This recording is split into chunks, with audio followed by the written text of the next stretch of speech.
Hello and welcome back to another one of Paul's beer reviews. Felt like I shouted that then, but there you go. Got a bit excited. Got a bit excited with that. As you can see, I'm with my good buddy Chris from Chris's Beer Reviews. We're making an evening of it. Chris has come round to my place amongst the beer mess, and because Christmas is here, we're drinking some big Christmas beers, and we've just done an absolute mind melter from Duvel. Look out for that on Chris's channel. It shocked both of us at how good it was and how easily drinking it was. It was nuts. And we're staying with the Belgian theme. It's another strong one. So it's Saint Bernardus, and it is the Christmas Ale. The Christmas Ale is coming in at 10%. Is it this one? Yeah, 10%. I bought a couple of big 750ml bottles for Christmas with the idea of me and Chris sharing it. And yeah, this is what it's all about. Big, strong Belgian Christmas beers, and they're made for sharing. So I'm going to get this open, and it's the posh one. It's got a cork in it and everything. Cool, that cork's lifting already. Look at that. It's ready to Cool, go. that's going. It's ready to go. Ooh. I'm a bit slightly worried. Woo! Ooh, good bit of smoke. Look at the smoke on that. That's There's fantastic. an inferno in there. Yeah, I was worried that one could have exploded because that cork was starting to come out, wasn't it? As soon as I took the cage off of that, she was ready to go. There we go, sir. Oh, yes. Oh, look at the colour of that. Getting the aroma of it from here. Look at that. Oh, fantastic. It always looks a bit murkier on the camera for the viewers, but for us, that's glorious. Beautiful colour. The light shining on us. Really Yeah, nice. there was a crazy amount of smoke there. Yeah, it was good, wasn't it? Yeah, I'm not really sure where to put that. Because Really rough, doesn't it? your boxes Normally now. I've got a box. It shows it off. Sod it, we won't bother. But yeah, here is the Saint Bernardus. Bernardus. I don't know. Got a bit of red bleeding through that one. It's not all that dark. It's a darker ale than the one we've just had, but that is quite a ruby. Yes, ruby is exactly the word.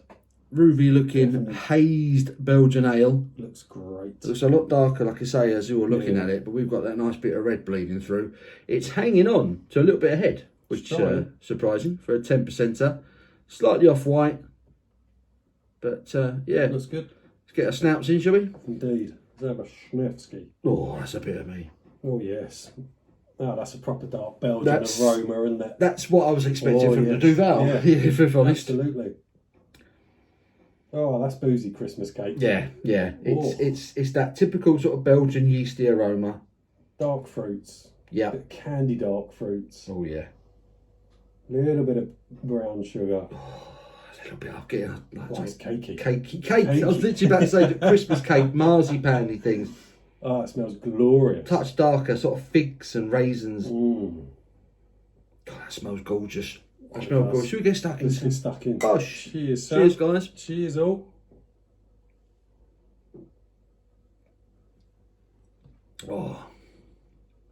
Oh, yes. Yeah, that's my cup of tea. That lovely touch of roast. Yeah. Slightly roasty finish. There's something about dark Belgian beers. Dark Belgian beers. That's my favourite style of Belgian beer. The They dark are the ones. best, aren't they? I think so. Like I say, we've had the Belgian blondes, and they're nice, but there is something about a dark one. Dark Belgians. They're just mind blowing, aren't they? Yeah. And they're one of those that I always say out of a lot of Belgian beers, the dark ones that are up there in the 10%. Those ones that just, even when you get a go on the aroma, you just sort of go, you just kind of relax. Relaxes you. You have a sip and you're like, well, that's there. good. Yeah.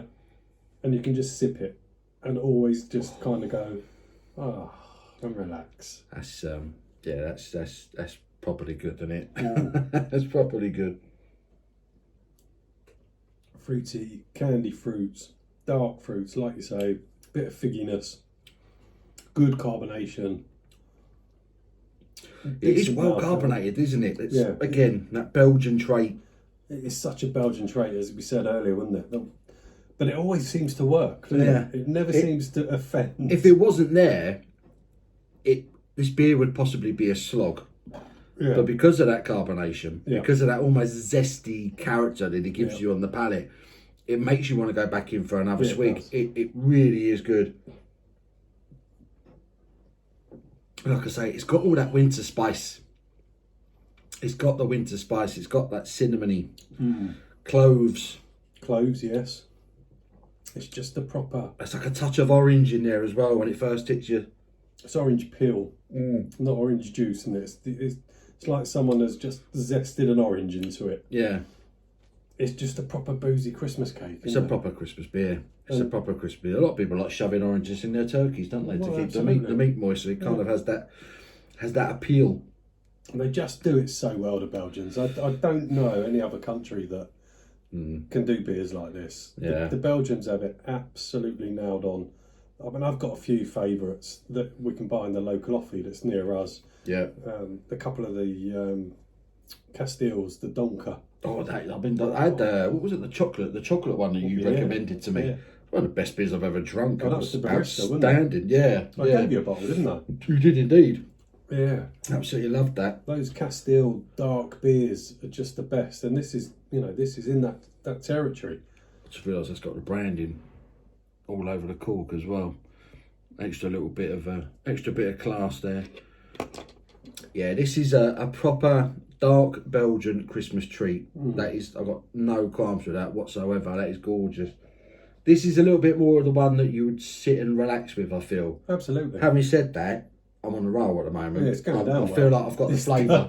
After drinking that Duvel, I've got the flavour. I've got the dreaded flavour. I'm like, this one's nearly gone already, so I'll top up my glass in a minute. But it is very good. And again, the mouthfeel's not. It's light. It's not a heavy mouthfeel. Yeah. It's a nice, light, medium mouthfeel. Yeah. With the good carbonation, which just makes you keep going back and swigging more. Yeah. It's not like an imperial stout style thing. It kind of, you drink it, it's zesty. It's almost sparkling aspect to it. It's almost like a champagne type thing going on with it. Yeah. The yeast is really kicking in with it. I'll do a top up.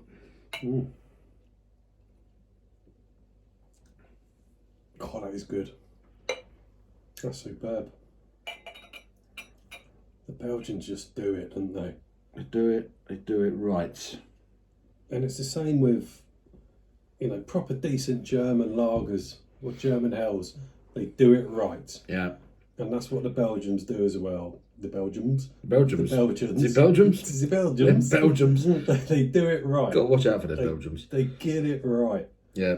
And this is what really irritates me, Paul, is the Germans do it amazingly, the Belgians do it amazingly. There's some fantastic beers out of America. Yeah. Yeah, in the UK, yes, we've got some decent craft brewers, but they get screwed on taxes when they shouldn't be. Yeah. We should be supporting small independent breweries rather than screwing them because the big corporates are probably paying the government tons of money. Yeah. And we just get mugged off, so mugged off in the UK, and that really pisses me off. That's it. We were having that conversation earlier, weren't we, about how many more like continental lagers are going to go from being imported to the UK to all of a sudden being contract brewed to the UK. Right. Yeah.